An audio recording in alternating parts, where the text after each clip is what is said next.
কলমগুলো দাও পরীক্ষা।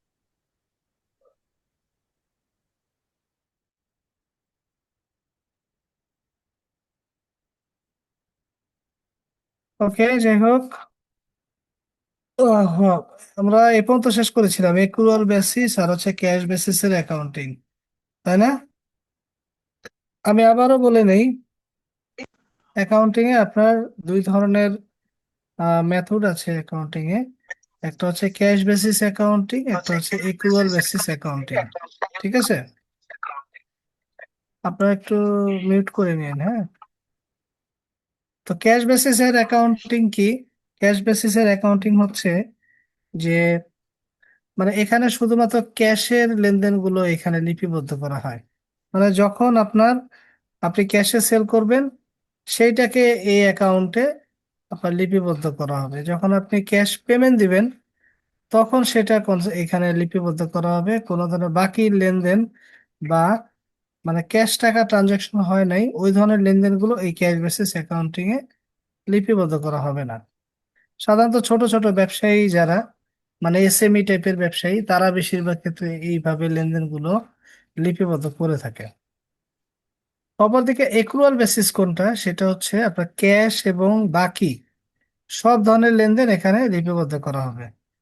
তো বাকিতে বিক্রি করেছেন, সেটাও কিন্তু এই এক্রুয়াল বেসিসে লিপিবদ্ধ করা হবে। এক্রুয়াল মানে কি? এক্রুয়াল মানে হচ্ছে কিন্তু বাকি, আর ক্যাশ মানে হচ্ছে নগদ। ঠিক আছে, একটা বাকি ধারণা অনুযায়ী, একটা হচ্ছে আপনার নগদ ধারণা অনুযায়ী, এই দুইটা মেথডে অ্যাকাউন্টিং পরিচালিত হয়ে থাকে। সো পুরো অ্যাকাউন্টিংটাই আসলে প্রতিষ্ঠিত হচ্ছে এক্রুয়াল বেসিস অ্যাকাউন্টিং এর উপরে। এনিওয়ে, এখন এই যে অ্যাকাউন্টিং আমরা যে করি, আমরা যে এই যে দেখি যে ব্যাংকগুলো বা বিভিন্ন প্রতিষ্ঠান অ্যাকাউন্টিং এর মাধ্যমে তারা হচ্ছে মানে তাদের আয় ব্যয়ের হিসাবগুলো করতেছে। এখন লেনদেনগুলো লিপিবদ্ধ যে করবে, এই যে লেনদেনগুলো লিপিবদ্ধ করার ক্ষেত্রে বিভিন্ন ধরনের আপনার নীতিমালা আছে। লেনদেন লিপিবদ্ধ করা আর ক্ষেত্রে বা আপনার আয় ব্যয় বের করার ক্ষেত্রে অনেকগুলো অ্যাকাউন্টিং এর রুলস, প্র্যাকটিস এবং নীতিমালা রয়েছে। কিরকম নীতিমালা? যেমন প্রথমত হচ্ছে গোয়িং কনসার্ন প্রিন্সিপাল। অ্যাকাউন্টিং এর ক্ষেত্রে প্রথম যে ধারণা সেটা হচ্ছে যে গোয়িং কনসার্ন প্রিন্সিপাল। এই ধারণার মাধ্যমে এইটা এই কনসেপ্ট ক্লিয়ার করা হয় যে একটা ব্যবসা প্রতিষ্ঠান অনির্দিষ্টকাল পর্যন্ত চলতে থাকবে। মানে এমন না যে এখানে এসেই শেষ। ঠিক আছে, মানে অনির্দিষ্টকাল পর্যন্ত একটা কোম্পানি চলতে থাকবে। মানে কোনো একটা প্রতিষ্ঠান মানে কোনো নির্দিষ্ট সময়ের জন্য প্রতিষ্ঠিত হয়নি, এই ধারণার উপরে অ্যাকাউন্টিং মানে পরিচালিত হবে না। ফার্স্ট নীতি হচ্ছে গোয়িং কনসার্ন প্রিন্সিপাল, মানে আপনার চলমান নীতি। একটা ব্যবসা প্রতিষ্ঠান তার ইনডিফিনিট পিরিয়ড পর্যন্ত চলতে থাকবে। ঠিক আছে, দেন এই কারণে আমরা কি করি, এই কারণে অ্যাকাউন্টিং এর ক্ষেত্রে যেটা করে যে তারা অ্যাসেট বলেন, লাইবিলিটি বলেন, এগুলোকে শর্ট টার্ম এবং লং টার্ম হিসাবে ভাগ করে। শর্ট টার্ম থাকে বা লং টার্ম থাকে, এই বেসিসে ভাগ করে থাকে। এক্রুয়াল প্রিন্সিপাল, এই প্রিন্সিপালের কনসেপ্টটা হচ্ছে যে আপনার মানে বাকি লেনদেন যেগুলো হবে, বাকি মানে ক্যাশ টাকা এখন আমার হাত থেকে মানে কোম্পানি থেকে যায় নাই, কিন্তু লেনদেনটা সম্পূর্ণ হয়েছে, এই ধরনের লেনদেনগুলোকেও এই অ্যাকাউন্টিং এর ক্ষেত্রে, এক্রুয়াল বেসিসের অ্যাকাউন্টিং এর ক্ষেত্রে এই বাকি লেনদেনগুলো লিপিবদ্ধ করতে হবে। ধরেন এরকম একটা লেনদেন আছে যে বেতন বকেয়া, মানে স্যালারি বকেয়া আছে, স্যালারি স্যালারি ডিউ আছে। এখন স্যালারি ডিউ 20,000 টাকা, তো এটা কি আমি অ্যাকাউন্টে লিপিবদ্ধ করবো না? স্যালারি তো আমার তো লেনদেন হয়েছে, স্যালারি ডিউ আছে, জানুয়ারি মাসে স্যালারি ডিউ আছে। তো যদি এটা ক্যাশ বেসিস হতো, এখানে কিন্তু এটা আসতো না। যেহেতু ক্যাশ বেসিস অ্যাকাউন্টিং না এটা, অ্যাকাউন্টিং হচ্ছে এক্রুয়াল বেসিসের উপরে প্রতিষ্ঠিত। সো যদিও এটা ক্যাশ টাকা ইমিডিয়েটলি মানে মাইনাস হয়নি, তারপরেও আপনার এই লেনদেনটাকে অ্যাকাউন্টিং এ লিপিবদ্ধ করতে হবে, মানে একুয়াল প্রিন্সিপাল অনুযায়ী অ্যাকচুয়ালি ক্যাশ টাকা না গেলেও যদি লেনদেন হয়ে থাকে তাহলে সেটা এখানে লিপিবদ্ধ করতে হবে। ম্যাচিং প্রিন্সিপাল, ম্যাচিং প্রিন্সিপালটা কি জিনিস, যে ধরেন জানুয়ারি ফেব্রুয়ারি, ঠিক আছে, জানুয়ারি মাসে আপনার বাসা ভাড়া ছিল ধরেন 30,000 টাকা, ঠিক আছে, এটা আপনি এই মাসে দেননি, জানুয়ারি মাসে পরিশোধ করা হয়নি, সেটা পরিশোধ করা হয়েছে কবে, ফেব্রুয়ারি মাসের ওই ভাড়ার সাথে আপনি পরের মাসে এটা পরিশোধ করে দিলেন, তার মানে ফেব্রুয়ারি মাসে আপনি 60,000 টাকা পরিশোধ করলেন। So, এই যে দেখেন জানুয়ারি মাসের, এই যে ফেব্রুয়ারি মাসে আপনার কাছ থেকে ক্যাশ চলে গেছে হচ্ছে কত, 60,000 টাকা। যদিও আপনার 60,000 টাকা আপনার ফেব্রুয়ারি মাসে আপনি দিয়েছেন, কিন্তু ফেব্রুয়ারি মাসে অ্যাকচুয়াল খরচ কিন্তু 60,000 টাকা না, এর মধ্যে বিগত মাসের এই 30,000 টাকা কিন্তু এখানে পরিশোধ করা হয়েছে। তার মানে আপনি যদি আপনার ফেব্রুয়ারি মাসে আপনার অফিসের খরচ হয়েছে কত, তখন আপনি কিন্তু এইটা ধরবেন, এই যে 30,000 টাকা, কারণ এই যে বাকি 30,000 টাকা যেটা, এটা কিন্তু গত মাসের ছিল। তো ম্যাচিং প্রিন্সিপাল হচ্ছে যেই সময়ের খরচ বা আয় ওই সময়ে ওইটাকে কনসিডার করতে হবে। যদিও টাকা মানে বা ক্যাশ পরিশোধ করা হোক আর না হোক, কিন্তু যেই মাসে বা সময়ে ওই লেনদেনটা সম্পন্ন হবে, ওই সময়ের জন্য লেনদেনটাকে আমার বা খরচ বা আয়কে ওই মাসে এটা আমার লিপিবদ্ধ করতে হবে। তাহলে আমি কিন্তু এই ফেব্রুয়ারি মাসে কিন্তু ভাড়া বাবদ 60,000 টাকা আমি খরচ হিসাবে দেখাবো না, আমি দেখাবো 30,000 টাকা দেখাবো, যদিও আমি এই ফেব্রুয়ারি মাসে এসে কিন্তু 60,000 টাকা দিছি, কারণ এটা তো আমার ফেব্রুয়ারি মাসের খরচ না, এই যে বাকি 30,000 টাকা এটা হচ্ছে গত মাসের খরচ। বুঝতে পারছেন এই তিনটা প্রিন্সিপাল কি বোঝা গেছে, এগুলো কিন্তু আসবে ভাই, পরীক্ষায়। মেসিংটা আবার একটু বলতেন। ম্যাচিং হচ্ছে মানে যখন আপনার যেই সময়ে আপনার অ্যাকচুয়ালি খরচটা ইনকার হবে, মানে যেই সময়ে খরচটা সংগঠিত হবে, ওই সময়ের খরচ হিসাবে ওইটাকে ম্যাচিং করে দিতে হবে। যদিও ক্যাশ টাকা যদি নাও দেয়, পরেও যদি ক্যাশ টাকা পরিশোধ করা হয়, তারপরেও কিন্তু ম্যাচিং প্রিন্সিপাল অনুযায়ী মানে ওই সময়ে, মানে যেই সময়ের ব্যয় ওই সময় হিসেবে এটা কনসিডার করতে হবে। তো আমি বললাম যে ধরেন আপনি গত মাসে ভাড়া দেন নাই, অক্টোবর মাস ছিল, তো আপনি নভেম্বর মাসে এসে 2 মাসের ভাড়া দিয়ে দিলেন। এখন আমি যদি বলি ভাই আপনার নভেম্বরে আপনার খরচ কত হয়েছে, আপনি কিন্তু মানে অ্যাকাউন্টিং এর পরিভাষায় যদি আমি বলি, তাহলে আপনি কিন্তু বলবেন যে নভেম্বর মাসে যদি আপনি 60,000 টাকা দিচ্ছেন, কিন্তু গত মাসের কিন্তু 30,000 টাকা ছিল, বকেয়া ছিল, ওইটা আপনি এই মাসে এসে নভেম্বরে দিয়েছেন খরচ কি 30,000 টাকা? 30,000 টাকা, আর বাকি 30,000 টাকা ছিল গত মাসের বকেয়া খরচ। বকেয়া খরচ। হ্যাঁ, ওইটা আপনি নগদে দিয়ে পরিশোধ করছেন, কিন্তু খরচ তো ওই মাসের না, ফেব্রুয়ারি খরচ তো মাসে। অক্টোবরে। হ্যাঁ, ফেব্রুয়ারি মাসে কি বাড়িওয়ালা আপনার কাছে 60,000 টাকা, মানে আপনাকে কি ফেব্রুয়ারি মাসে বলছে যে তোমার ভাড়া এখন থেকে 60,000 টাকা? গত না। বকেয়াটা আপনি এই মাসে পরিশোধ করছেন, ঠিক আছে। জি। সো এটা হচ্ছে ম্যাচিং প্রিন্সিপাল, যে যেই সময়ের খরচ বা আয় ওই সময়ের খরচ বা আয় হিসাবে গণ্য করতে হবে, যদিও আপনার ক্যাশ ক্যাশ আদান প্রদান যদি নাও হয়, ঠিক আছে। আমরা এগুলো আরো ডিটেল শিখবো অঙ্ক করার সময়। রেভিনিউ রিকগনিশন প্রিন্সিপাল, সো এখানে ম্যাচিং প্রিন্সিপালে তো আমরা পড়ছে হচ্ছে এক্সপেন্স, তাই না, মানে খরচটাকে আপনি কনসিডার করবেন, খরচটাকে আপনি যেই মাসে ইনকার হয়েছে ওই মাসে দেখাইবেন।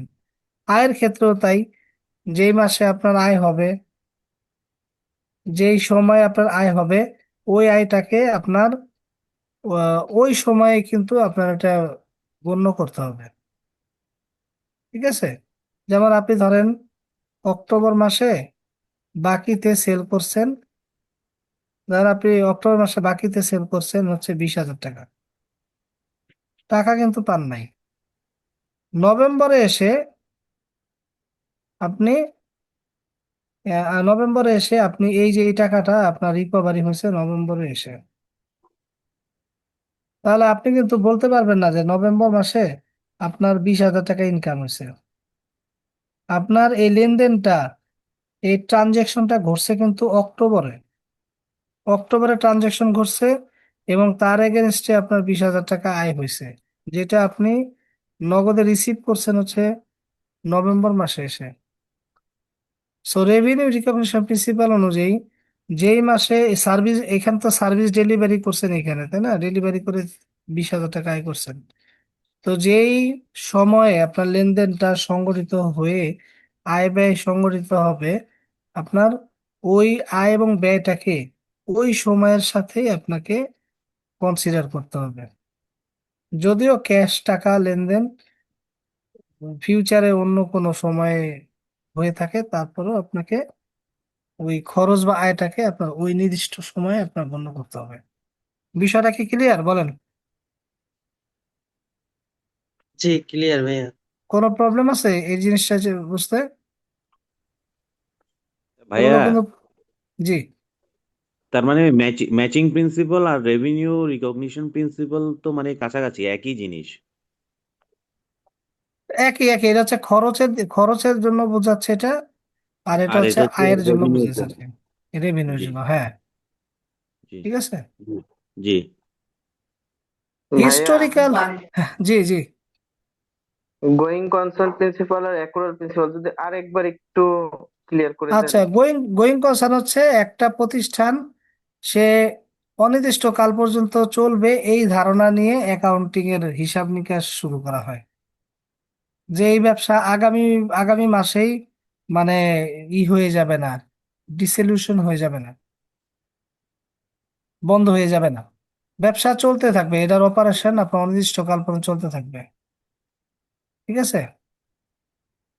আর জি ভাইয়া। এক্রুয়াল, আর এক্রুয়াল প্রিন্সিপাল হচ্ছে ক্যাশ লেনদেন এবং এক্রুয়াল মানে ধারে, এক্রুয়াল মানে ধারে, ধারের প্রিন্সিপাল আর কি। মানে মানে এক্রুয়াল প্রিন্সিপাল অনুযায়ী নগদ এবং ধারে লেনদেন সবই আপনার অ্যাকাউন্টিং এ আসবে, কোনো লেনদেনকেই বাদ দেওয়া যাবে না। তবে হ্যাঁ, সেটা হতে হবে কি, লেনদেন, লেনদেন এবং ঘটনার মধ্যে পার্থক্য কি এটা আমরা দেখবো, আমরা এটা শেষ করে নিই। হিস্টোরিক্যাল কস্ট প্রিন্সিপাল বলা হয় যে, হিস্টোরিক্যাল কস্ট মানে কি, মানে মানে হচ্ছে আপনি যেই সময়ে, ধরেন আপনি একটা ফার্নিচার কিনছিলেন 1 লাখ টাকা দিয়ে, ঠিক আছে? তো এই যে আপনার ফার্নিচার কিনছে 1 লাখ টাকা দিয়ে, এখন মার্কেটে এই ফার্নিচারের দাম হয়ে গেল আপনার 1.5 লাখ টাকা। কিন্তু আপনি হিসাবের খাতায় সম্পদের ঘরে আপনাকে এই 1 লাখ টাকাই লিখতে হবে। মানে মার্কেটে যে ওই যে প্রাইস ওঠানামা করতেছে ওই অনুযায়ী আপনাকে লেখা লেখা মানে লেখা যাবে না। আমাকে ঐতিহাসিক ভাবে যেই টাকা দিয়ে আমি ওইটা অ্যাকোয়ার করেছিলাম, আমাকে ওই ঐতিহাসিক খরচটাই আমার হিসাবের খাতায় লিখতে হবে। বুঝছেন বিষয়টা? হুম। প্রত্যেকটার সাথে কিন্তু একটা উদাহরণ দেওয়া আছে। ক্লিয়ার? আরেকবার। মানে হচ্ছে হিস্টোরিক্যাল কস্ট প্রিন্সিপাল অনুযায়ী, মানে কোনো একটা অ্যাসেট আপনি যেই প্রাইসে কিনছিলেন অরিজিনালি, আপনাকে হিসাবের খাতায় ওই প্রাইসেই উল্লেখ করতে হবে। যদিও মার্কেটে এটার প্রাইস কম বেশিও যদি হয়, আপনাকে ওই প্রাইসেই হিসাবের খাতায় লিখতে হবে। আপনি আবার ওইটা কেটে যে এই যে মার্কেটে দাম বাড়লো কমলো, আবার মানে এই যে 1 লাখ টাকা কেটে এখানে যে 1.5 লাখ টাকা বসাইবেন দাম, এটা করা যাবে না।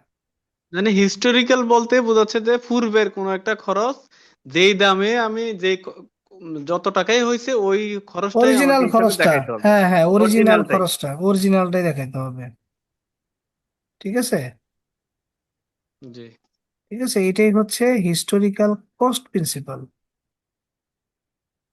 ফুল ডিসক্লোজার প্রিন্সিপাল, ফুল ডিসক্লোজার এটা আমরা ব্যাংকাররা সবাই জানি। ফুল ডিসক্লোজার মানে হচ্ছে এখানে হিসাব বিজ্ঞানের সবকিছুই, মানে যে যে যে হিসাব নিকাশ আমরা করতেছি তার পরিপূর্ণ ব্যাখ্যা আপনাকে প্রদান করতে হবে, মানে কেন এটা এখানে মানে মানে পরিপূর্ণ ব্যাখ্যা। এই জন্য দেখবেন আপনি যখন আপনি ব্যাংকগুলো ফাইন্যান্সিয়াল স্টেটমেন্ট দেয় বা অ্যানুয়াল রিপোর্ট করে, প্রত্যেকটা ফাইন্যান্সিয়াল স্টেটমেন্টের গায়ে কিন্তু একটা নোট দেওয়া থাকে, নোটস টু দ্য অ্যাকাউন্ট। হ্যাঁ, ওই নোটসে গিয়ে আপনি কিন্তু ব্যাখ্যাটা পাবেন। ঠিক আছে? তো ফুল ডিসক্লোজার প্রিন্সিপাল আছে পরিপূর্ণ ব্যাখ্যা প্রদান করতে হবে আপনার অ্যাকাউন্টিং এর বিভিন্ন বিষয় সম্পর্কে, হিসাবের খাতায় পরিপূর্ণ ব্যাখ্যা থাকবে।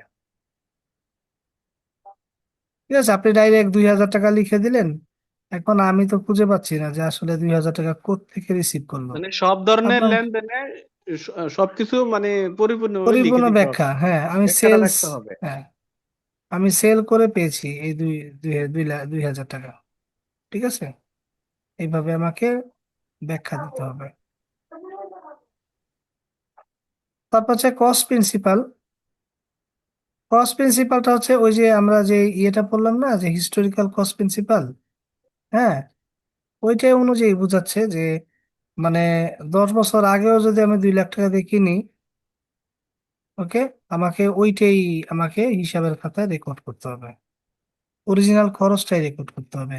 মার্কেট প্রাইসের সাথে ইয়ে করা যাবে না, মানে চেঞ্জ হয়ে গেলে যে আমি প্রাইসটাকে কেটে আবার মানে এখন বাজারে বিক্রি হচ্ছে এততে, ওই দামে যে আমি আবার আপডেট করব প্রাইসটা, ওইটা করা যাবে না। আমাকে যেটা হিস্টোরিক্যাল খরচ ওইভাবেই উল্লেখ করতে হবে, একই জিনিস দুইটা। অনেক সময় হিস্টোরিক্যাল কস্ট প্রিন্সিপালটাই মানে কস্ট প্রিন্সিপাল বলে, সিমিলার ইন্টারচেঞ্জেবলি ইউজ হয়। কনসিস্টেন্সি প্রিন্সিপাল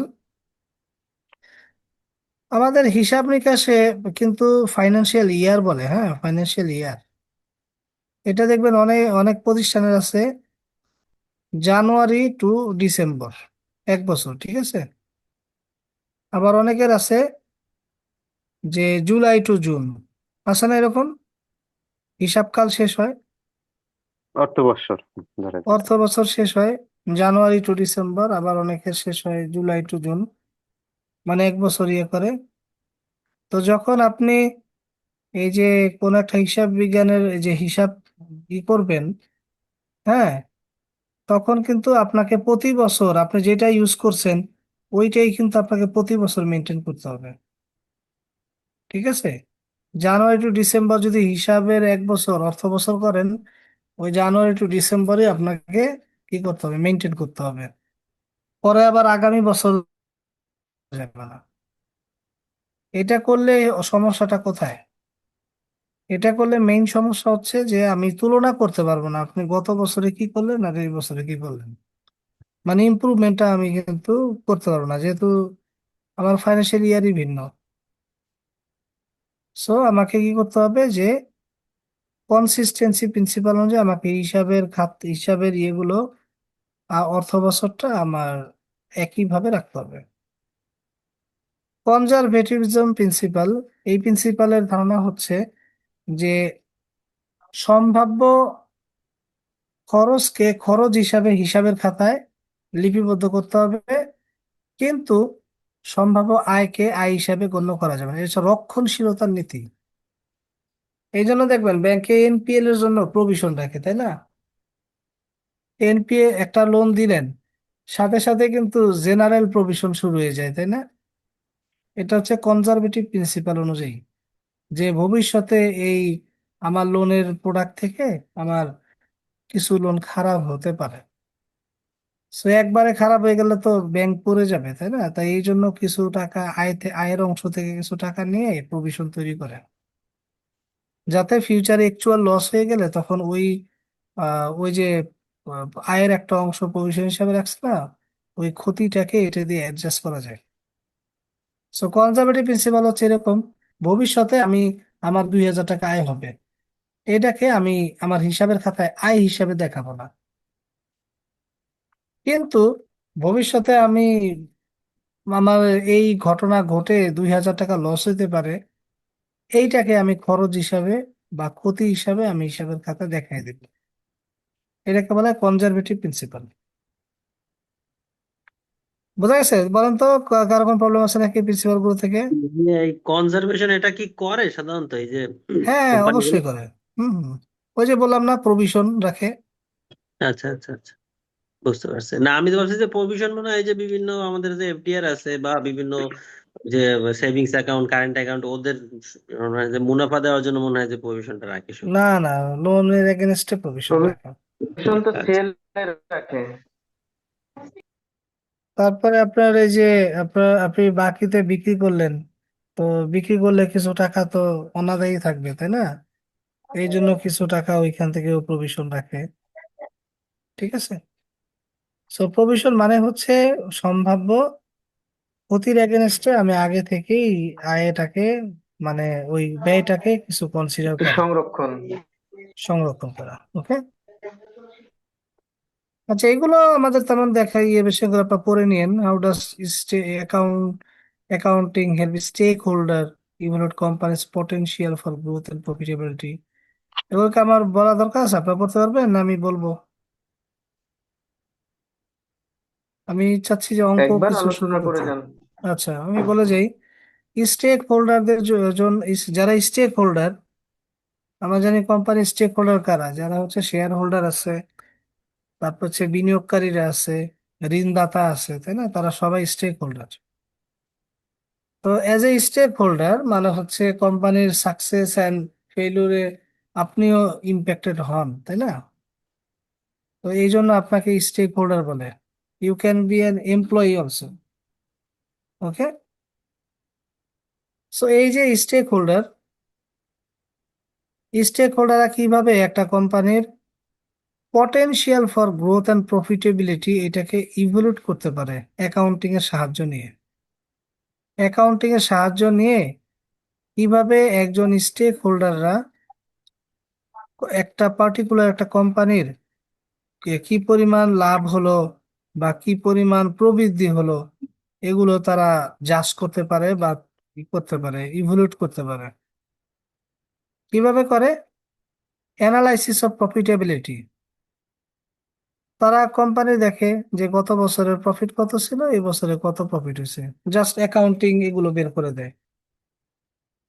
তখনই আপনি বুঝতে পারবেন যে কোম্পানি আগের চেয়ে ভালো করছে না খারাপ করছে। এই জন্য দেখবেন যে ফিনান্সিয়াল স্টেটমেন্ট গুলো অলওয়েজ কয় বছরের দেয় তারা? দেখবেন যে 2 বছরের ডাটা দেয় কিন্তু। আমি গত ক্লাসে কিন্তু একটা অ্যানুয়াল রিপোর্ট দেখাইছিলাম আপনাদের, 2025 2024 এরকম 2 বছরের দেখায়, আপনি যাতে তুলনা করতে পারেন।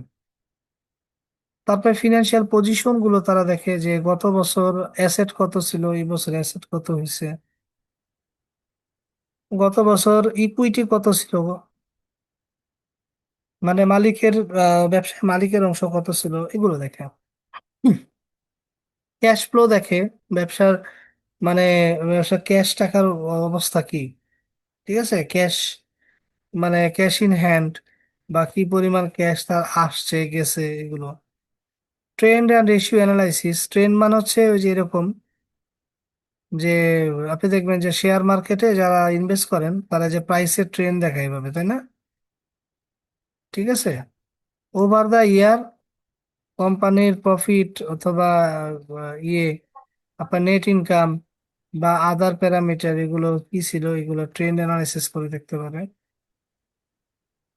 রিস্ক ইভ্যালুয়েশন, বিভিন্ন রেশিও অ্যানালাইসিস করে বা বিভিন্ন ধরনের ফান্ডামেন্টাল অ্যানালাইসিস করে তারা কিন্তু রেশিও মানে কোম্পানির রিস্ক কি সেটা তারা দেখে। যেমন ধরেন আপনি একটা রেশিও আছে, আমরা এগুলো সামনে দেখবো অনেক, হ্যাঁ সবই করাবো আমরা, দেখবেন তখন আবার এই থিওরি গুলো আপনাদের কাছে পানির মতো সহজ লাগবে। যেমন ডেট ইকুইটি রেশিও একটা আছে, হ্যাঁ ডেট ইকুইটি রেশিও মানে কোম্পানিতে ডেট মানে কি, ডেট মানে বাইরে থেকে ঋণ নেওয়া। কোম্পানির টোটাল অ্যাসেটের মধ্যে বাইরে পাবলিকের থেকে কত? হ্যাঁ, বাইরে থেকে ঋণ নেওয়ার অংশ কত আর মালিকের অংশ কোম্পানির কত। কত? রাইট। তো এগুলো হচ্ছে মানে এগুলো দেখা হয়। তো ডেট ইকুইটি রেশিও যদি এরকম থাকে 2:1, তার মানে এই কোম্পানিতে মালিকের মালিকের অংশ আছে এক এক 1 ইউনিট, 1 টাকা, তার এগেনস্টে 2 টাকা লোন নেওয়া আছে, তার মানে কোম্পানি খুব রিস্কে আছে। যে কোনো সময় ডেট হোল্ডাররা যদি তাদের টাকা দাবি করে, তখন এই কোম্পানি তার এই ইকুইটি দিয়ে এই কোম্পানি বাঁচায় রাখতে পারবে না, কারণ ইকুইটি আছে 1 টাকা, লাইবিলিটি আছে 2 টাকা, কিভাবে পারবে? ওকে, সো এইভাবে তারা রিস্কটাকে ইভ্যালুয়েশন করে থাকে। অ্যাকাউন্টিংটাকে কেন বিজনেসের ভাষা বলা হয়? কারণ অ্যাকাউন্টিং এর মাধ্যমে আমরা ব্যবসার লাভ হচ্ছে, ক্ষতি হচ্ছে, ব্যবসা কোন দিকে যাচ্ছে, এই সব বিষয়গুলো আমরা কিন্তু অ্যাকাউন্টিং এর বিভিন্ন ডাটা দেখে জানতে পারি। একটা বিষয় হচ্ছে বুক কিপিং এবং অ্যাকাউন্টিং, এই দুইটার মধ্যে পার্থক্য কি? আচ্ছা, বুক কিপিং হচ্ছে জাস্ট হিসাবের খাতায় লেনদেনগুলো লিপিবদ্ধ করা, হিসাব রক্ষণ। হিসাব রক্ষণ, জাস্ট খালি রেকর্ড করা। ঠিক আছে, মানে রেকর্ডভুক্ত করা, খাতায় তোলা। আর অ্যাকাউন্টিং হচ্ছে পুরো একটা সিস্টেম, রেকর্ডিং থেকে শুরু করে ক্লাসিফিকেশন, অ্যানালাইসিস, তারপর হচ্ছে financial data, profit and loss account বের করা, হ্যাঁ, অ্যাসেট লাইবিলিটি বের করা, এই পুরো কম্প্রিহেন্সিভ পুরো প্রসেসটাই হচ্ছে অ্যাকাউন্টিং। আর বুক কিপিং হচ্ছে অ্যাকাউন্টিং এর একটা পার্ট, শুধু রেকর্ডিং পার্টটা হচ্ছে বুক কিপিং। এখানে কিছু নাম আছে, জার্নাল, লেজার, ট্রায়াল ব্যালেন্স, এগুলো আমরা দেখবো। হ্যাঁ, জার্নাল, এগুলো লেজার, ট্রায়াল ব্যালেন্স, এগুলো হচ্ছে রেকর্ড করা। আর অ্যাকাউন্টিং এর মাধ্যমে যে ফাইন্যান্সিয়াল স্টেটমেন্ট তৈরি করা হয়, যেমন আমি ওই যে আপনাদের গত ব্যাংকে শেয়ার একটা ইস্যু দেখাইছিলাম, তাই না, যে profit and loss account, balance sheet, এই জিনিসগুলোতে আপনি প্রফিট অ্যান্ড লস অ্যাকাউন্ট তাকাইলে আপনি দেখতে পারবেন যে ইনকাম কত হয়েছে কোম্পানির। তারপরে ব্যালেন্স শিটে গেলে দেখতে পারবেন আপনি কোম্পানির টোটাল অ্যাসেট কত, অ্যাসেটের মধ্যে লাইবিলিটি কত, তার মালিকের ইকুইটি কত। ঠিক আছে, সো এইভাবে আমরা অ্যাকাউন্টিং এর মাধ্যমে ফুল পিকচারটা এবং ইউজেবল ডাটাটা পাই। কিন্তু বুক কিপিং এ আমরা পাই হচ্ছে শুধুমাত্র ইনপুট গুলো। হ্যাঁ, ইনপুট মানে শুধু রেকর্ডিং, মানে হিসাবের খাতায় তোলা, লিপিবদ্ধ করা, ডে টু ডে বেসিসে যে হিসাবগুলো লিপিবদ্ধ করা হয়, এটা। অ্যাকাউন্টিং এর বিভিন্ন ভাগ আছে, কিছু আছে, যেমন ধরেন ফাইন্যান্সিয়াল অ্যাকাউন্টিং। ফাইন্যান্সিয়াল অ্যাকাউন্টিং হচ্ছে আপনার ফাইন্যান্সিয়াল স্টেটমেন্ট, ওই যে আমরা বললাম যে আমরা যেটা করতেছি আর কি এখন, এটা হচ্ছে ফাইন্যান্সিয়াল অ্যাকাউন্টিং। এই যে বেসিক অ্যাকাউন্টিং যেটা করতেছি, এটা ফাইন্যান্সিয়াল অ্যাকাউন্টিং উদ্দেশ্য হচ্ছে কোম্পানির লাভ লোকসান বের করা এবং আপনার অ্যাসেট লাইবিলিটি এগুলো বের করা, সম্পদ দায় এগুলো বের করা। ম্যানেজারিয়াল অ্যাকাউন্টিং, এটা হচ্ছে কোম্পানির ডিসিশন মেকিং এর ক্ষেত্রে ম্যানেজার ইউজ করে থাকে। হ্যাঁ, যারা হচ্ছে ম্যানেজার, ম্যানেজমেন্ট ইউজ করে থাকে, ওই যে বাজেট টাজেট তৈরি করে, বা আপনার কোম্পানির বিভিন্ন কি বলে, হ্যাঁ, কস্ট অ্যানালাইসিস করে, যে একটা পণ্য তৈরি করতে কত টাকা খরচ যাবে, 2টা পণ্য তৈরি করতে কত টাকা খরচ যাবে, এত টাকা যদি ইউনিট প্রতি খরচ যায়, তাহলে আমি বিক্রি করব কত। হ্যাঁ, এগুলো হচ্ছে ম্যানেজারিয়াল অ্যাকাউন্টিং, মানে ম্যানেজমেন্টকে সাহায্য করে ডিসিশন মেকিং এ।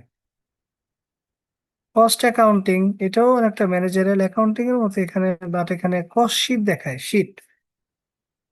ঠিক আছে, সাধারণত ইন্টারনাল অডিটর যারা থাকে, ওকে, ইন্টারনাল ম্যানেজমেন্ট যারা থাকে, তারা হচ্ছে তাদের কস্ট, প্রোডাক্ট কস্টিং এবং প্রতি এমপ্লয়ি প্রতি তাদের যেই মানে পার এমপ্লয়ি কি পরিমাণ তারা পণ্য উৎপাদন করতেছে, ঠিক আছে, প্রোডাকশন কস্ট কত হচ্ছে, পুরো একটা পণ্য মানে পুরো পণ্য প্রস্তুত করতে কত টাকা খরচ যাচ্ছে। ঠিক আছে, এই জিনিসগুলোকে কন্ট্রোল করার জন্য, যেমন স্যালারি শিট, এটা একটা কস্ট অ্যাকাউন্টিং এর একটা অংশ, তাই না? দেখবেন বিভিন্ন গার্মেন্টসে একটা বড় শিটের আন্ডারে দেখবেন যে অনেকগুলো এমপ্লয়ের স্যালারি ওখানে শো করতেছে, তাই না? তো এটা একটা cost sheet. Tax accounting, tax ক্যালকুলেশনের জন্য ইউজ করা হয় এটা।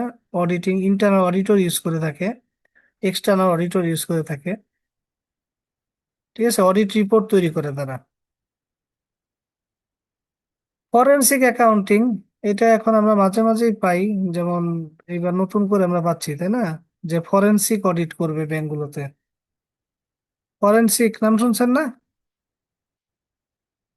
ফরেনসিক অ্যাকাউন্টিং মানে হচ্ছে কোনো চুরি জালিয়াতি হয়েছে কিনা, ফ্রড হয়েছে কিনা কোম্পানিতে, এগুলো হিসাব নিকাশ করা, এটা হচ্ছে ফরেনসিক অ্যাকাউন্টিং, ময়নাতদন্ত করা আর কি। যেমন গ 5টা ব্যাংক হয়। হ্যাঁ, ওইগুলোতে ফরেনসিক অ্যাকাউন্টিং হয়েছে, অডিট হয়েছে। গভর্নমেন্ট অ্যাকাউন্টিং সরকারের বিভিন্ন এই যে বাজেট প্রণয়ন, হ্যাঁ, যারা এই যে অর্থ মন্ত্রণালয় থেকে বাজেট প্রণয়ন করে, তাই না?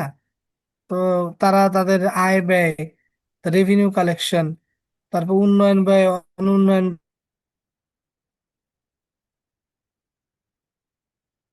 যে যে কোনো জিনিস আপনি রেকর্ডিং করবেন, ক্লাসিফাই করবেন, এবং শেষে আপনি রেজাল্ট বের করবেন। ঠিক আছে? How do technology and automation impact accounting practice? এখন আমরা কি হাতে কোনো অ্যাকাউন্টিং করি? দেখেন সব কিন্তু সফটওয়্যারে চলে আসছে না? তো এখন সফটওয়্যারে কিন্তু চলে আসছে, আপনি ব্যাংকগুলোতে আর হাতে করে না, ব্যাংকগুলো এখন বড় বড় সফটওয়্যার ইউজ করে। যদি চায় যে আজকে কত টাকা প্রফিট আছে ব্যাংকের, এই আজকেও বের করতে পারবে তারা। ঠিক আছে? সো এখন সবকিছু কিন্তু অটোমেশন হয়ে গেছে। সো অটোমেশন হওয়ার পরে ইফিসিয়েন্সি বাড়ছে, রিয়েল টাইম ডাটা পাওয়া যাচ্ছে, তাই না? খরচও কমে গেছে, যেখানে এগুলো বের করতে গেলে হিউজ এমপ্লয় রাখতে হতো হাতে কলমে বের করতে। এখন দেখা যায় অল্প পরিমাণ এমপ্লয়ি, তারা সফটওয়্যারে ইনস্ট্যান্টলি কিন্তু রিপোর্ট তৈরি করতে পারতেছে, তাই না? এখন সবই তো সিস্টেম বেসড, কম্পিউটার বেসড হয়ে গেছে, আগের মতো ওরকম বিশাল বড় খাতা নিয়ে বসে না কেউ। তো এই জন্য কিন্তু আপনার কি অটোমেশন হওয়াতে কিন্তু হিউজ ইফিসিয়েন্সি বাড়ছে, কস্ট কমে গেছে। আর একটা জিনিস অ্যাকুরেসি বাড়ছে, মানুষের আগে হাতে লিখতো, এখন এগুলো কিন্তু অনেক ভুল হইতো তাদের, এখন কম্পিউটারাইজড হয়ে গেছে, কোনো এন্ট্রি ভুল দিলে সেটা কিন্তু আপনার মার্ক হয়ে থাকে, এবং ভুল হলে সেটা সংশোধনও কিন্তু খুব সহজ। আগে এক জায়গায় হাতে লিখলে সংশোধন করতে গেলে, এক জায়গায় সংশোধন করতে গেলে 10 জায়গায় পরিবর্তন করতে হতো। এখন সিস্টেম বেসিসে আপনি এক জায়গায় পরিবর্তন করলে অটোমেটিক্যালি অন্য অন্য জায়গাতেও কিন্তু পরিবর্তন হয়ে যায়। আবার ভুল হলেও সেটার সাথে সাথে নোটিফিকেশন আসে, সিগন্যাল দেয়। হ্যাঁ, ভুল হলে আপনার ডিটেক্ট করা যায়, হ্যাঁ, সিগন্যাল দেয়, ই করা যায়। এখন অটোমেশন হয়ে গেছে সবকিছু, এখন হাতে কলমে কেউ করে না। এথিক্স কিভাবে অ্যাকাউন্টিং প্র্যাকটিসে ই হয়? দেখেন, আমরা তো ব্যাংকিং সেক্টরে এই জিনিসটা কিন্তু খুবই গুরুত্বপূর্ণ, সব জায়গাতেই গুরুত্বপূর্ণ। ঠিক আছে? যে অ্যাকাউন্টিং এর যে প্র্যাকটিস, এক্ষেত্রে নৈতিকতা কতটুকু গুরুত্বপূর্ণ। যেমন ব্যাসেল পড়ছে না, ব্যাসেলে একটা ই ছিল কিন্তু, যে মার্কেট ডিসক্লোজার। ঠিক আছে? ওইখানে বলছে যে আপনাকে ডিসক্লোজার দিতে হবে, কি ট্রু অ্যান্ড অথেন্টিক জিনিস কিন্তু আপনাকে ডিসক্লোজার দিতে হবে। মানে অ্যাকাউন্টিং প্র্যাকটিসে মানে কোনো বানানো টানানো ভুল ভ্রান্তি, ভুল তথ্য দিয়ে আপনি অ্যাকাউন্টিং দাঁড় করায় মানুষকে কনফিউজ করবেন, এইটা অ্যাকাউন্টিং এর এথিক্যাল প্র্যাকটিস না। ব্যাংকগুলো, ফাইন্যান্স কোম্পানিগুলো কি করে যে তাদের মানে বেশি প্রফিট দেখানোর জন্য আপনার খারাপ লোন গুলোকে ভালো লোন হিসেবে দেখে তারা দেখাচ্ছে, তাই না? এটা হচ্ছে না? এর ফলে কি মার্কেটের সবাই ক্ষতিগ্রস্ত হচ্ছে। সে কারণে এথিক্স হচ্ছে গুরুত্বপূর্ণ, কারণ এখানে আপনাকে অ্যাকুরেট এবং ট্রু ইনফরমেশন দিয়ে আপনাকে, কারণ আপনি যদি গার্বেজ ইন করেন গার্বেজ আউট হবে। আপনি অ্যাকাউন্টিং এ যদি রেকর্ডিং এ যদি মানে মানে ইয়ে দেন, মানে মানে ইনঅ্যাকুরেট ইনফরমেশন দেন বা বানানো ইনফরমেশন দেন, তাহলে কিন্তু আপনার রেজাল্টটাও কিন্তু ওইভাবেই বের হবে, যেটা রিলায়েবল না। সো ইথিক্যাল প্র্যাকটিস হচ্ছে যে অ্যাকাউন্টিং এ আপনি যখন অ্যাকাউন্টিং এর ডাটা এন্ট্রি করবেন, তখন ট্রু পিকচার যাতে কোম্পানির আসে এবং মূল বা সঠিক তথ্যটা আপনি দিয়ে আপনি অ্যাকাউন্টিং এর রেকর্ডিং কাজটা শুরু করবেন। হঠাৎ লিমিটেশন অফ অ্যাকাউন্টিং, অ্যাকাউন্টিং এর আসলে কিছু লিমিটেশন আছে। যেমন আপনি যদি অ্যানুয়াল রিপোর্টে ওই যে ফাইন্যান্সিয়াল স্টেটমেন্ট আছে, ওরা যদি জিজ্ঞাসা করেন, ঠিক আছে, যে তোমার কোম্পানিতে, হ্যাঁ, এমপ্লয়ীদের সততা সততা কতটুকু এটা দেখাও নাই কোথাও, ও কি দেখাতে পারবে? তার মানে অ্যাকাউন্টিং হচ্ছে সবসময় কি ফিগার নিয়ে ডিল করে? ফাইন্যান্সিয়াল ইনফরমেশন, যেগুলোকে আপনি ভ্যালু দিয়ে প্রকাশ করতে পারবেন, সেই ধরনের তথ্য দেখায়। ঠিক আছে? কোনো ধরনের সাবজেক্টিভ জাজমেন্ট, হ্যাঁ, কোনো ধরনের আপনার এই কি বলে যে, মানে সাবজেক্টিভ জাজমেন্ট বলি না আমরা, যে কোয়ালিটেটিভ, যেটা কোয়ালিটেটিভ মানে কোয়ান্টিটেটিভ না, কোয়ালিটেটিভ যেটা হচ্ছে মানে কোনো জিনিসের দোষ গুণ অবস্থা এগুলো বোঝায়। এই জিনিসগুলো কিন্তু অ্যাকাউন্টিং এর মাধ্যমে তুলে ধরা যায় না, কারণ অ্যাকাউন্টিং বাস্তব জিনিস নিয়ে কাজ করে, তোমার যেটা আর্থিকভাবে মানে ওই সমস্ত লেনদেন সে লিপিবদ্ধ করে যাকে অর্থ দিয়ে মূল্যায়ন করা যায়। ঠিক আছে? অর্থ দিয়ে মূল্যায়ন করা যায় না, এই ধরনের তথ্য কিন্তু আপনার অ্যাকাউন্টিং এর ক্ষেত্রে আসে না। ঠিক আছে? So এটা হচ্ছে অ্যাকাউন্ট একটা লিমিটেশন, যে এখানে অবজেক্টিভ বা সাবজেক্টিভ অথবা আপনার এই যে এই মানে জাজমেন্টাল বিষয়গুলো কিন্তু এখানে আসে না। What is gap and IFRS? Accounting এর ক্ষেত্রে দেখবেন প্রায় সবাই কিন্তু একই ধরনের নীতিমালা ফলো করতেছে, তাই না? আমরা যেটা এই নীতিমালাগুলো অলরেডি দেখছি। সো এই যে নীতিমালাগুলো জেনারেলি অ্যাকসেপ্টেড অ্যাকাউন্টিং প্রিন্সিপাল। ঠিক আছে? মানে জেনারেলি অ্যাকসেপ্টেড অ্যাকাউন্টিং প্রিন্সিপাল, ওই যে আমরা কতগুলা প্রিন্সিপাল পড়লাম, কস্ট প্রিন্সিপাল, তারপর হচ্ছে revenue recognition principal, conservatism principal, এই গ্যাপ এবং আইএফআরএস, এরা এগুলো সবাইকে বলছে তোমরা সবাই একইভাবে এটা ফলো করবা, মানে আলাদা ভাবে না। আমি একভাবে অ্যাকাউন্টিং এ ফলো করতেছি, আপনি একভাবে ফলো করতেছেন, তাহলে আমি কিন্তু যখন দুইটা কোম্পানির মধ্যে তুলনা করতে যাব, এই তুলনা কিন্তু হবে না। দুইজনকে সমান একই জিনিস প্র্যাকটিস যদি করেন, তাহলে ইন্টার কোম্পানি কিন্তু কম্পারিজনটা করা যায়। তো এখন আমি এই প্রিন্সিপাল গুলো কই পাবো? এই গ্যাপ আর হচ্ছে আইফারেস, এই প্রিন্সিপাল গুলো আমাদের দিয়ে দিছে। যখনই আপনি অ্যাকাউন্টিং করবেন তখন international accounting standard, reporting standard এবং জেনারেলি অ্যাকাউন্টিং প্রিন্সিপাল, এই দুটো আপনাকে ফলো করতে হবে। ঠিক আছে? এটা ইউনাইটেড স্টেটসে ব্যাপকভাবে ব্যবহৃত হয়, যেটা আমরাও ফলো করি। আইএফআরএস, ইন্টারন্যাশনাল অ্যাকাউন্টিং স্ট্যান্ডার্ড, এটা প্রায় 150টা দেশে এটা ফলো করা হয়। ঠিক আছে? গ্লোবালি ফলো করে এটা সাধারণত, যে এরা যে নীতিমালাটা দিছে এই নীতিমালা অনুযায়ী পৃথিবীর সব ব্যাংকগুলো বা আপনার কোম্পানিগুলো তাদের ফাইন্যান্সিয়াল স্টেটমেন্ট তৈরি করে থাকে, বা অ্যাকাউন্টিং এর হিসাব রক্ষণ বা হিসাব বিজ্ঞানের এইগুলো ফলো করে থাকে। ঠিক আছে? So এই দুটো হচ্ছে অ্যাকাউন্টিং এর গাইডলাইন, প্রিন্সিপাল, নীতিমালা যেগুলো ফলো করতে হয়।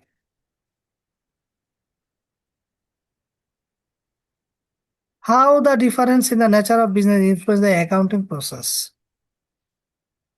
আজকে আমরা থিওরি দিয়ে কাটাতে হবে, আগামী দিন থেকে আমরা অ্যাকাউন্টিং এর মূল অঙ্কগুলো শুরু করব, কারণ থিওরি বোঝাও কিন্তু দরকার আছে। ভাইয়া থিওরি কি আরো আছে মানে এরকমের আমাদের থিওরি কতগুলো? এগুলো থিওরি ক্লাসটা লাস্টে নিয়ে গেলে ভালো হতো না? থিওরি ক্লাসে না আসতে নিলে আপনি অ্যাকাউন্টিং অঙ্ক বুঝবেন কিভাবে? না ওই অঙ্ক, তো এই যে এগুলা যে দিতেছেন এগুলা তো আর অঙ্কের সাথে রিলেটেড কিনা তো আমি জানি না। হ্যাঁ, অবশ্যই রিলেটেড, অবশ্যই রিলেটেড এগুলো, কারণ এই জিনিসগুলো তো আসবে। ঠিক আছে? অ্যাকাউন্টের সাথে রিলেটেড এগুলো। ডেবিট ক্রেডিট বুঝতে হলে থিওরি গুলো লাগবে। থিওরি সব কিছুতে লাগবে, আপনি অ্যাকাউন্টিং এর প্রিন্সিপালি যদি না বুঝেন আপনি অ্যাকাউন্টিং কিভাবে করবেন? এটা তো পাটিগণিত বীজগণিতের মতো না। না, ক্রিটিক্যাল অনেক ম্যাথ থাকবে, এগুলো এগুলো থিওরি থেকে বুঝতে ম্যাথ হবে। ক্রিটিক্যাল না, ম্যাথ সোজা আছে, কিন্তু ম্যাথ সোজা তখনই হবে যখন আপনি অ্যাকাউন্টিং বুঝতে এর পারবে। মানে ভিতরে প্রবেশ করবেন। এবং তার জন্য এই থিওরি গুলো আমি একুমুলেশন করেছি কিন্তু এক জায়গায়, এগুলো কিন্তু প্রতিটা চ্যাপ্টারে চ্যাপ্টারে আছে।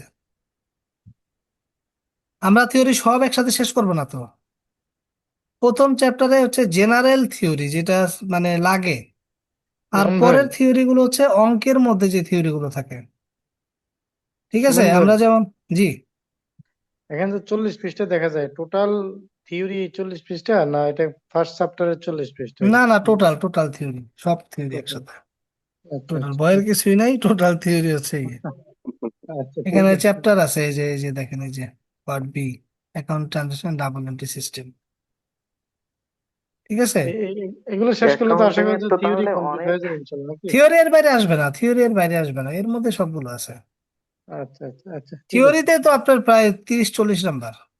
জি জি জি, আচ্ছা, না এটা হলে হয়তো কভার করা যাবে, কিন্তু হ্যাঁ, যদি থিওরিতে ফার্স্ট তো আপনার চ্যাপ্টারে কত, চল্লিশ শেষে পৃষ্ঠা হয়, ফার্স্ট চ্যাপ্টারে যে 40 পৃষ্ঠা, তাহলে তো কষ্ট হয়ে আমরা যাবে। তো আমরা তো গত ক্লাসে দেখাইছিলাম যে থিওরি ভালোই, মানে থিওরি কিন্তু কম আসে আপনার না, শর্ট ভালোই কিন্তু কোশ্চেন থিওরি আছে আসে। 20 নাম্বার, ডিফারেন্স আছে 10 নাম্বার, 30 নাম্বার। রাইট আর রাইট, থিওরি এই যে যাবে আহ, প্রায় 50-এর মতো হয়ে যায়, তো 40-50। হ্যাঁ হ্যাঁ, 40-50-এর মতো হয়ে যায়। তো থিওরি কিন্তু অবহেলা করা কিছু না, থিওরি যদি না না না, বুঝেন, বুঝেছি। বানায় লিখতে গেলে যদি ধরা খান, জিরো আসবে কিন্তু। হুম। ঠিক আছে, এটা কোনটা, গভর্নমেন্ট, এটা না, এটা না, না থিওরিটা এটা হ্যাঁ, দেখাইছিলাম এখানে, বিএ কোশ্চেন। দেখেন, এই যে থিওরিটা দেখেন। আর থিওরি কিন্তু অনেকগুলো ইংলিশে ম্যান্ডেটরি, বুঝছেন, সব বাংলায় আসে না কিন্তু।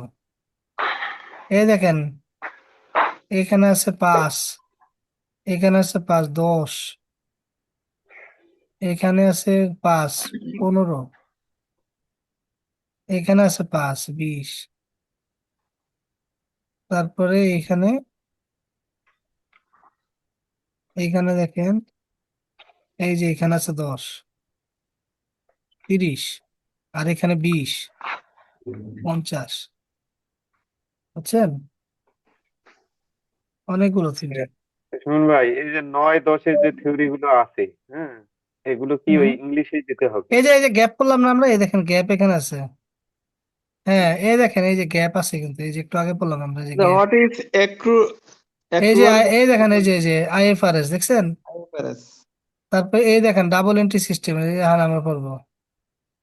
তারপর এক্রুয়াল বেসিস অফ অ্যাকাউন্টিং, ওই যে আমরা বললাম না যে এক্রুয়াল বেসিস অফ অ্যাকাউন্টিং এ মানে নগদ লেনদেন এবং ক্যাশের মানে ধারে লেনদেন সবগুলোই অ্যাকাউন্টিং এ লিপিবদ্ধ করা হয়। সুমন ভাই, এই যে এগুলো কি এই যে ইংলিশেই হিস্টোরিক্যাল লিখতে হবে? কস্ট, ইংলিশে, এই যে হিস্টোরিক্যাল কস্ট, হুম। দেখছেন হিস্টোরিক্যাল কস্ট মানে কি, যেই দামে কিনছিলেন অরিজিনালি, দেখেন আমার থিওরির মধ্যে, এই দেখেন এইখানে কিন্তু 4-5টা চলে আসছে, বুঝছেন। হুম। থিওরি কি ইংলিশে লিখতে হবে ভাইয়া? ইংলিশ মিডিয়ামে লিখতে হবে? ইংলিশ মিডিয়ামে আমরা দেখি, কোশ্চেনটা দেখি, এই যে লেখা আছে ইংলিশে লিখতে হবে। কই? এই যে বাংলা অংশ ইংরেজি। দেখেন, ইংরেজি অংশ দেখুন। বাংলা তো আসলে কেন যে দিল, এটা তো ইংলিশেই আসলে হওয়ার কথা, যে খালি কয়েকটা থিওরি আপনি, বড় থিওরি গুলো খালি আপনি একটু বাংলায় লিখতে পারবেন। ঠিক আছে, বাকি সবই ইংলিশে। না ভাইয়া, ইয়েতে ঠিক তো আছে, অ্যাকাউন্টিং এ তো বাট আমরা ম্যাথ বাদ বাংলাও দিয়ে দিয়ে দিব, সবগুলোই টেনশন এই আছে না। বাংলা লেখা যাবে। ম্যাথ, ম্যাথ ম্যাথ বাদ দিয়ে ম্যান্ডেটরি ইংলিশে। সবকিছুই, হ্যাঁ ম্যাথ বাদ দিয়ে সবকিছুই বাংলা লেখা ম্যাথ। যাবে। ম্যাথ বাদ দিয়ে সব বাংলা লিখতে পারবে না, তো যেগুলো ইংলিশ লিখতে হবে, যে এগুলো, এই যে 9-10, 9-10 কই? ইংলিশ লিখতে হবে এগুলো। হুম, ইংরেজি অংশ 9-10 ইংলিশ দেখুন। লিখতে হবে, এই লেখা আছে। জি, ঠিক আছে, 9-10। ইংলিশে করতে হবে। ও, পরিভাষা অনুবাদ। দেখেন, how differences in nature of business influence the accounting process.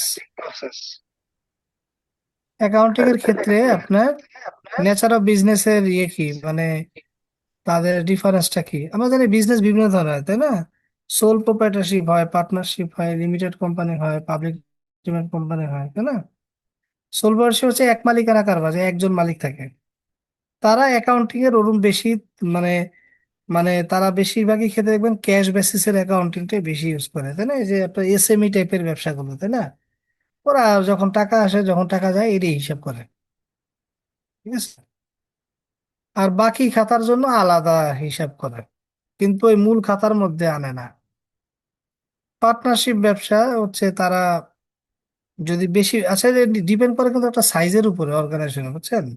Size যদি বড় হয় তাহলে তারা অ্যাকাউন্টিং এর ওই প্রিন্সিপাল মানে গ্যাপ এবং আইএফআরএস এই দুইটা ফলো করেই কিন্তু অ্যাকাউন্টিং করবে। আর যদি সাইজ ছোট হয় তখন নিজের পছন্দ মতো তারা হচ্ছে হিসাব নিকাশ করে। এই জন্য দেখবেন যে ছোট ছোট ব্যবসায়ী যারা, তাদের খাতাপত্র তেমন একটা মানে অর্গানাইজড ওরকম পাওয়া যায় না। অ্যাকাউন্টিং এর ক্ষেত্রে চ্যালেঞ্জ গুলো কি কি? এই যে টেকনোলজিক্যাল অ্যাডভান্সমেন্ট হচ্ছে, এর ফলে যারা অ্যাকাউন্টিং পেশায় লোকজন আছে তাদের চাকরির বাজারটা কমে গেছে। 10 জনের জায়গায় একজন রাখতে হচ্ছে, কারণ সফটওয়্যারই এখন সব বানাই দিচ্ছে তাদের। ঠিক আছে, কিছু চ্যালেঞ্জ আছে, একবার রিডিং করে দিবেন।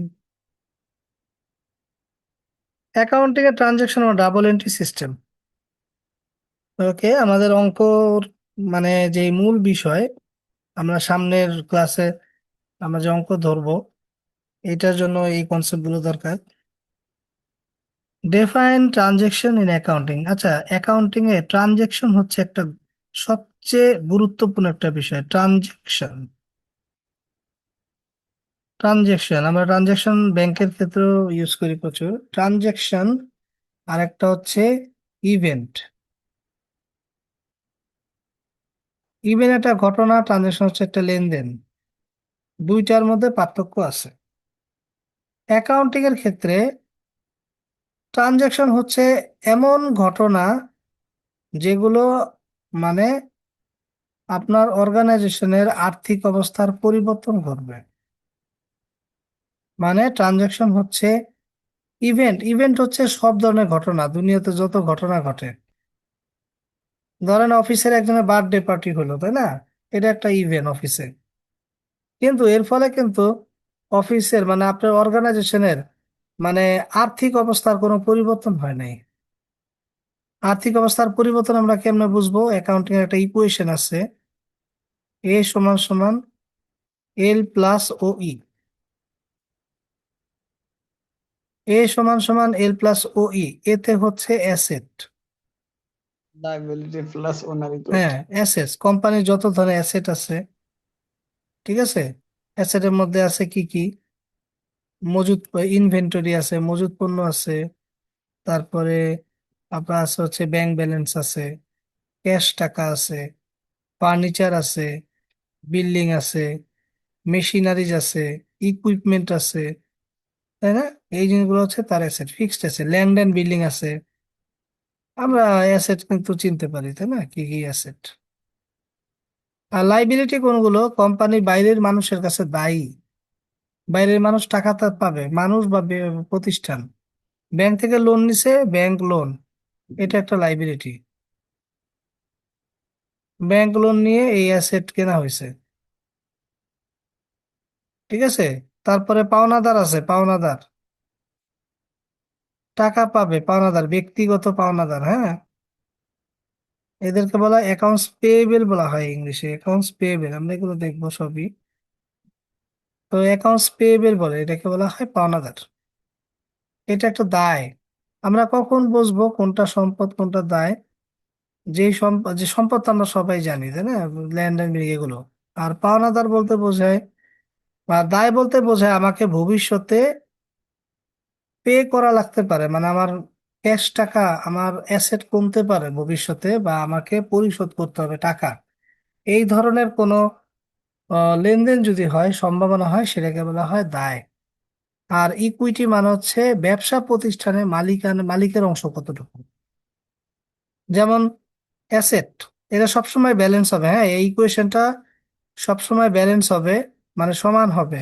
অ্যাসেট সমান সমান liability plus owners equity, always সমান। মানে এমন বোঝায় যে অ্যাসেট, ধরেন কোম্পানির অ্যাসেট আছে 1,000 টাকা, মানে ল্যান্ড অ্যান্ড বিল্ডিং এগুলো করার জন্য, ব্যবসা করার জন্য এই জিনিসগুলো আমার দরকার, আমি এগুলো কিনে নিছি, ধরেন 10,000 টাকা। এখন মালিকের নিজের পকেটে হাত দিয়ে দেখতেছে আছে হলো 6,000 টাকা। এটা হচ্ছে মালিক নিজের পকেট থেকে এই অ্যাসেট গুলো সে পারচেস করছে 6,000 টাকা দিয়ে। তো এটা হচ্ছে ওনার সিকিউরিটি, মানে ব্যবসার সম্পদে মালিকের অংশকে বলা হয় ওনার্স ইকুইটি। ব্যবসার সম্পদে মালিকের ক্লেইমকে বলা হয় ওনার্স ইকুইটি। ঠিক আছে? আর যেহেতু 4,000 টাকা শর্ট আছে, এই 4,000 টাকা কোত্থেকে নিয়ে আসবে? এটা ব্যাংক থেকে লোন নিবে অথবা মানুষের কাছ থেকে ধার নিবে। এটাকে বলা হয় লাইবিলিটি, মানে দায়। মানে মানুষের কাছ থেকে ধার করে আনছে, কারণ এই 10,000 টাকা তো পূরণ করতে হবে ব্যবসা করার জন্য, তাই না? তো মালিক তো একা, বেশিরভাগ মানুষই কিন্তু একা সব টাকা কিন্তু দিয়ে ব্যবসা শুরু করতে পারে না। অবশ্যই ব্যাংকে লোন লাগে, নাহলে আপনারা ব্যাংক বসে আছেন কেন লোন দিতে মানুষকে? ওর টাকা শর্ট দেখেই তো ব্যাংকে আসছে, তাই না? যে আমাকে টাকা দাও, আমি ব্যবসা করবো। তার মালিক নিজে তো নিজের নিজস্ব ফান্ড থেকে তো সবকিছু করতে পারবে না, ওই ক্যাপাসিটি নাই যে একজনই সব দিবে। ব্যাংকের থেকে লোন লোন নেওয়া দরকার, লোন নিয়ে সে ব্যবসা বড় করবে। সো ব্যবসার সম্পদে মালিকের যে অংশ থাকে সেটা হচ্ছে ওনার ইকুইটি। আর বাইরের মানুষের বা আহ, বাইরের বা ব্যাংক হতে পারে বা ব্যক্তিগত দায় হতে পারে, এদের কাছ থেকে যখন আপনি ধার করে আনবেন টাকা এই ব্যবসা ইনভেস্টের জন্য, সব ব্যবসার অ্যাসেট ইনভেস্টমেন্টের জন্য, সেটাকে বলা হবে দায়। তাহলে দেখেন অ্যাসেট সমান সমান লাইবিলিটি প্লাস ওনার সিকিউরিটি হলো না? অ্যাসেট হচ্ছে 1,000, লাইবিলিটি এবং ওনার সিকিউরিটি দুইটাকে যোগ করলেও 1,000 টাকাই হবে। তো যদি কোনো একটা ঘটনার ফলে, মানে কোনো একটা ইভেন্টের ফলে যদি আপনার এই যে অ্যাসেট, লাইবিলিটি, ওনার সিকিউরিটি, এই জায়গাটায় যদি কোনো পরিবর্তন হয়, তাহলে সেটা হবে আপনার লেনদেন। তাহলে লেনদেন হচ্ছে কি আর্থিক, আর অর্থ দিয়ে পরিমাপযোগ্য হবে ঘটনাকে, সেটাকে বলা হবে লেনদেন। আর ইভেন ঘটনা, সব ঘটনাই ঘটনা, কিন্তু সব ঘটনা লেনদেন নয়। লেনদেন হতে গেলে ওই ঘটনাগুলোকে কি হতে হবে? আর্থিকভাবে পরিমাপযোগ্য হইতে হবে তাকে। ঠিক আছে? যেমন অফিসে বার্থডে পালন করলেন, তাই না? বার্থডে পালন করলেন, বার্থডে পালন করে হাজার হাজার টাকা খরচ করলেন, কিন্তু আমরা তো ব্যবসার হিসাব করি, তাই না? আপনি যখন এই হিসাব করবেন তখন নিজেকে বিজনেস হিসাবে চিন্তা করতে হবে, কিন্তু আপনার ব্যবসার কি কোনো আর্থিক ব্যবস্থার কোনো পরিবর্তন হয়েছে? না, হয় নাই। তাহলে ওইটা লেনদেন না। কিন্তু আপনি, ঘটনা। হ্যাঁ, আপনি একটা ফার্নিচার কিনেছেন, হ্যাঁ, ফার্নিচার কিনলেন, তো ফার্নিচারটা আপনার এই অফিসে আসলো, আপনার একটা সম্পদ বাড়লো, তাই না? একটা ফার্নিচার বাড়লো, একটা সম্পদ বাড়লো, মানে সম্পদ বাড়ছে। আর ফার্নিচার কেনার ফলে আপনি কি দিছেন ফার্নিচারের দাম হিসাবে? অর্থ। টাকা দিছেন। তাহলে টাকা মাইনাস হয়, টাকা নিজেও একটা সম্পদ, বলছেন না যেখানে ক্যাশ। তো এখানে আপনার একটা ফার্নিচার আসছে, একটা সম্পদ আসছে, আর একটা সম্পদ মাইনাস হয়েছে। তার মানে হচ্ছে সম্পদ ফার্নিচার আসছে, সম্পদ ক্যাশ টাকা চলে গেছে। তাহলে আমার আর্থিক অবস্থার পরিবর্তন হয়ে গেছে, তাই না? তারপরে ধরেন আপনি, একটা মিনিট, হ্যালো,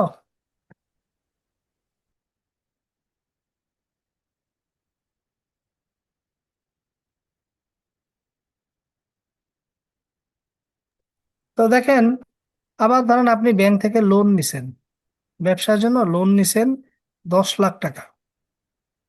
তাহলে লোন হিসাবে আপনি টাকা, ক্যাশ টাকা নিয়ে আসছেন, আপনার এই সম্পদ বেড়ে গেছে, তাই না? ক্যাশ টাকা বেড়ে গেছে।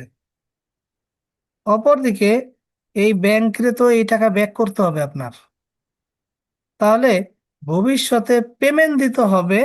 এই ধরনের ইয়েকে বলা হয় দায়, লাইবিলিটি। তাহলে দেখেন প্রত্যেকটা লেনদেন কয় জায়গায় হিট ডাবল। করতেছে? 2 জায়গায় হিট করতেছে, তাই না? এটাকে বলা হয় দুতরফা দাখিলা বা ডাবল এন্ট্রি সিস্টেম।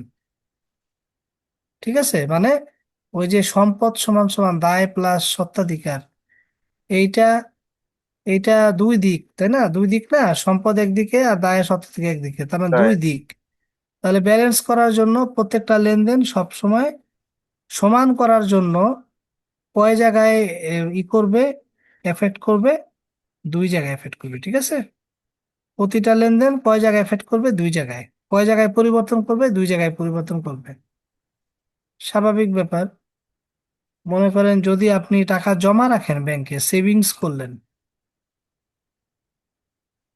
10,000 টাকা সেভিংস করলেন, তাহলে আপনার পকেট থেকে ক্যাশ টাকা চলে গেছে, তাই না? হুম। আপনার সম্পদ কমে গেছে। অপরদিকে আপনার ব্যাংক ব্যালেন্স কিন্তু বেড়ে গেছে, মানে ব্যাংকে আপনার একটা এফডি, আর ওটা একটা ইনভেস্টমেন্ট, ঠিক আছে? এটাও আপনার একটা সম্পদ। আমরা সম্পদ এবং দায় লিস্টটা কিন্তু আমরা দিয়ে দিব, হ্যাঁ? তাহলে এদিক দিয়ে সম্পদ একটা বাড়ছে, একটা সম্পদ কমছে। তাহলে আমার অ্যাসেট সমান সমান লাইবিলিটি প্লাস ওনার্স ইকুইটি, তাই না? তাহলে আমার একটা সম্পদ বাড়ছে, মানে সম্পদ একটা বাড়ছে আবার একটা কমছে, তার মানে তেমন কোনো পরিবর্তন হয় নাই। মানে এক জায়গাতেই কিন্তু আমার মানে প্লাস মাইনাস হয়েছে, তার মানে ইম্প্যাক্ট হচ্ছে জিরো, ঠিক আছে? তো কিন্তু দুই জায়গায় ইম্প্যাক্ট করছে, মানে দুইবার ইম্প্যাক্ট করছে, তার মানে প্রতিটা লেনদেন আপনাকে বুঝতে হবে যে এক জায়গায় না, দুই জায়গায় এটা প্রভাবিত করবে। হয় সম্পদে দুইবার প্রভাবিত করবে, না হয় সম্পদ একবার করবে, দায় একবার করবে, না হয় সম্পদ একবার করবে, মালিকানা সত্ত্বতে করবে, ঠিক আছে? হ্যাঁ। হুম। তো এই যে আপনার প্রতিটা লেনদেন কমপক্ষে দুই জায়গায় যে যে আপনার প্রভাবিত করে, এটাকে বলা হয় দুতরফা দাখিলা বা ডাবল এন্ট্রি সিস্টেম। ট্রানজাকশন তো বুঝছেন, ট্রানজাকশন হতে গেলে আর্থিকভাবে পরিমাপযোগ্য হইতে হবে এই ঘটনাটা। আর যে ডাবল এন্ট্রি সিস্টেম যেটা বললাম, ঠিক আছে, ডাবল এন্ট্রি সিস্টেমে দুই ভাবে হিট করে, একটা হচ্ছে ডেবিট, একটা হচ্ছে ক্রেডিট, ঠিক আছে? দুই জায়গায় যে হিট করে, এটা ভ্যালুটাও সেম হবে, নাহলে তো সমান হবে না। ভ্যালু যদি সেম না হয় তাহলে কিন্তু সমান হবে না। ডেবিট এবং ক্রেডিটের অ্যামাউন্ট সমান হবে, এই জায়গায় যদি 10,000 হয়, এই জায়গায়ও 10,000 দ্বারাই বাড়বে কমবে, ঠিক আছে? সো এইটাই হুম। হচ্ছে ডাবল এন্ট্রি সিস্টেম। সো এই বেসিক নলেজটুকু আমরা দিয়ে দিলাম এই পর্যন্ত। ইনশাল্লাহ আগামী সপ্তাহ থেকে আমরা ক্লাস শুরু মানে আমরা অঙ্ক করে, আমি দেখেন প্রতি সপ্তাহেই কিন্তু অ্যাকাউন্টিংটা রাখছি, ঠিক আছে? ওকে, হুম। আমি এখানে একটা মার্ক করে রাখি ভাই আমাদের যে আমরা পড়া কোনটা দিয়ে হয়েছে দেন, না পড়া হয়েছে, ছাড়া উপায় নাই। ঠিক আছে? আর শিট আমি আরেকটা আপলোড করে দেবো। সুমন ভাই, পড়া কি, আমাদের তো এক্সাম থাকবে, আমাদের তো এক্সাম থাকবে, আমাদের তো মান্থলি একটা এক্সাম থাকে, বুঝছেন? এই দেখেন আমি এই যে এখানে আমরা সম্পদ দায় কি কি, এই যে লিস্ট কিন্তু দিয়ে দিছি, হ্যাঁ? এটা আমি আপলোড করে দিব আজকে। ওকে, জার্নাল এন্ট্রি করাবো আমরা। প্রথমে আমরা বলে দিব যে কিভাবে, কিন্তু কোনটা সম্পদ, কোনটা দায়, কোনটা মালিকানা সত্ত্ব, কোনটা আয়, কোনটা ব্যয়, এইগুলোকে কিন্তু চিনতে হবে, হ্যাঁ? এই যে আমি কিন্তু এই যে ব্র্যাকেটে কিন্তু বাংলাও দিয়ে দিছি, ঠিক আছে? সো এই শীটটাও আপলোড করে দিব। ম্যাথে ম্যাথের যে শিট দিয়েছেন শোন ভাই, প্রথমেই তিনটা এই অঙ্কটা থাকবে। ম্যাথের যে এটার শিট মধ্যে এটা নাই, দিয়েছেন এটা নাই, এগুলো নাই? এটা আজকে তৈরি করছি আমি, ও, ঠিক আছে? এটা কি মেলে দিবেন? ওইটার মধ্যে এই শীটটা নাই, সেটা এটা বলছি, মেলে এগুলো কি মেলে মেলে না, ওইটা দিবেন? ওইখানে আপলোড করে দিব, আপনি ঢুকে পেয়ে যাবেন আবার। আর ও, দেওয়া লাগবে আচ্ছা না তো, আচ্ছা আচ্ছা। আপনি লিঙ্ক পাইছেন না? হ্যাঁ হ্যাঁ ওই হ্যাঁ, লিঙ্কের মধ্যে মেলে খালি পেয়েছি, ঢুকবেন, মেলে তালার চাবি পেয়েছি। দেওয়া আছে, খালি ঢুকবেন, দেখবেন যে কারা কারা আসছে। এ, হ্যাঁ। ও, এটা পেয়ে তো যাব। এই জিনিসগুলো আপনি আমি কিন্তু নেক্সট মেলে আমি দিয়েছেন আমাকে হ্যাঁ, সবগুলো। হ্যাঁ, এটা পেয়ে যাবেন। সুমন ভাই, হ্যাঁ এখন, আমরা যখন জি, প্রিন্ট করব, এটা প্রিন্ট করতে হলে কি ওই, ওখানে কি পাসওয়ার্ড দিতে হবে? তবে না না, হ্যাঁ কি, আহ, ধরেন আমরা কোনো দোকানে গিয়ে প্রিন্ট করলাম, হ্যাঁ, ওখানে কি ও- পাসওয়ার্ড দিতে ও- হবে? পারছো না। না না, আমি পাসওয়ার্ড রাখি নাই, কোনো পাসওয়ার্ড রাখি নাই রে, আচ্ছা। পাসওয়ার্ড রাখি নাই, এটা পিন দিয়ে দিবেন, ঠিক আছে? এখন দোকানে এটা সুন্দর করে গেলে পিন দিয়ে, কোনো প্রবলেম হবে কিনা, মানে দোকানে দিয়ে বলবেন যে ডিলিট করে ফেলাইতে, হ্যাঁ? এমন জায়গা থেকে করবেন যারা এইগুলো নিয়ে কাজ করে না, ঠিক আছে? নাহলে দেখবেন যে ওই বদমাশ গুলো আবার এগুলা নিয়ে আবার অন্য জায়গায় আবার ইয়ে ঠিক করবে, হ্যাঁ। ওইটাই তখন আর আবার কি। একই জিনিস হয়ে গেলে এমনিতে মনে করো আইবিবি চাই কম পাস করুক, ঠিক আছে, বেশি একই শীত সব জায়গায় মানে মেসি বা কারা ছড়াই গেলে সমস্যা, বুঝছেন, তাহলে কবে যে নকল করছে। আইবিবি কন্টাক্ট করে পাস করাই দেন আমাদের। আইবিবি আগের মতো নাই ভাই, কখনোই ছিল না। আগে নকল টকল করে পাস টাস করতো ওই আগে, এখন আর ওই ওই না, এখন পুরো এক্সপেল করে দেয়, চাকরি নিয়ে টানাটানি লাগে। গতবার তো অনেক অনেক অনেকের সমস্যা হয়েছে। আসসালামু আলাইকুম সুমন ভাই, আমি একটা কথা বলতে চাচ্ছিলাম। জি জি শিওর, আপু বলেন। আচ্ছা, ভাইয়া এই যে শিট গুলো যে আমাদেরকে মেইল করছেন, যেমন আমি সায়েন্স ব্যাকগ্রাউন্ড, আমি অ্যাকাউন্টিং এই প্রথম আপনার সাথে ক্লাস করছি, তো আচ্ছা, কোনো শিট যদি মিস হয় আমি হয়তো বুঝতেও পারবো না। তো আপনারা শিট গুলা দিলে শিট 1, শিট 2, শিট 3 এভাবে যদি করতেন তাহলে কোনো আপনি একটা আপনি হয় না। লিঙ্ক পাইছেন? আপনি লিঙ্ক জি পাইছেন কিনা জি, আগে লিঙ্ক বলেন। পেয়েছি, লিঙ্ক লিঙ্ক পাইছেন না? পেয়েছি। ওই জি। লিঙ্কের যা যা শিট আসবে আচ্ছা ওই লিঙ্কেই কিন্তু সব আপলোড হবে, হ্যাঁ। আপনি ওই লিঙ্কে গেলেই আচ্ছা, মিস হওয়ার কোনো উপায় নেই, এই তো? মিস হওয়ার কোনো উপায় নাই যদি আপনার কাছে ওই লিঙ্কটা থাকে, হ্যাঁ, আমি ঠিক লিঙ্ক আছে। পেয়েছি। জি। হ্যাঁ আমি এই যে লিঙ্ক এই তো থাকবেই, এই কারণ ওটা তোমার মেলে আছে সুমন ভাই। লিঙ্ক তো আপনি মেলে আছে না, মেলে তো ওই দিয়েছেন, লিঙ্কের ওটা তো। মধ্যে আপনি ঢুকবেন। ওকে, ওই লিঙ্কের মধ্যে ঢুকবেন, কোনো তো প্রবলেম নাই, সেটাই বলছি, ওখান থেকে ঠিক তো আছে। মিস হওয়ার কোনো সুযোগ নাই, যেহেতু এটা আমার এই যে পার্সোনাল আমি মেল। আমি এই যে না না না না না, কোনো মিস হওয়ার সুযোগ নেই এখানে, ঠিক আছে। এই যে আমি কারণ এই ভাইয়া শীটটা মিস হলেও কিন্তু বুঝবো না। হুম, আমি বুঝতে- আপলোড করে দিলাম, হ্যাঁ অলরেডি দিয়ে দিছি, আচ্ছা অলরেডি আপলোড হয়ে গেছে দেখেন। এই যে আচ্ছা এখন আচ্ছা। ড্রাইভে ঢুকলেই পেয়ে যাবেন, আমি আপলোড করে দিছি। এই শীটটাও কালকে পিন দিয়ে ফেরেন, নেক্সট ক্লাস এখান থেকে হবে, হ্যাঁ। তাহলে সবাই ভালো থাকেন, অনেক রাত হয়ে জি গেছে জি। মোটামুটি, ঠিক আছে। আমি অ্যাকাউন্টিংটা আমরা বাংলা রাতেই শিটটা ক্লাস কবে নেই, দিবেন? মানে আগে সকালে নিতাম। বাংলাটা ভাই একটু সময় দেন, একটু ভালো মতো করি, ঠিক আছে। এমনি দিয়ে দিলে তো দেওয়া হয়ে গেল, তাই না। ওরা যদি মানে এলোমেলো শীট নিয়ে সেতে 2-1 দিন সময় লাগবে, হ্যাঁ। ভাইয়া আচ্ছা, সুমন ভাই থ্যাংক আমি ইউ। ক্লাসের পর 2-1 দিন আমার সময় লাগবে এরকম? ক্লাসের আগে পাবে, নেক্সট ক্লাসের আগেই পেয়ে যাবেন সবগুলো, বাংলা হোক ইংলিশ হোক, হ্যাঁ, আচ্ছা, আপনারা ঠিক কি আছে। প্রত্যেকজনকে যে যে ভার্সনের তাকে সেইটাই প্রোভাইড করছেন? জি জি জি। অবশ্যই। না, একটু এলোমেলো হয়েছে, যারা ইংলিশ হ্যালো, বাংলা চাইছে তাদের ইংলিশ আচ্ছা, তা আসছে, সবাই হ্যাঁ। ভালো থাকেন, আসসালামু আলাইকুম।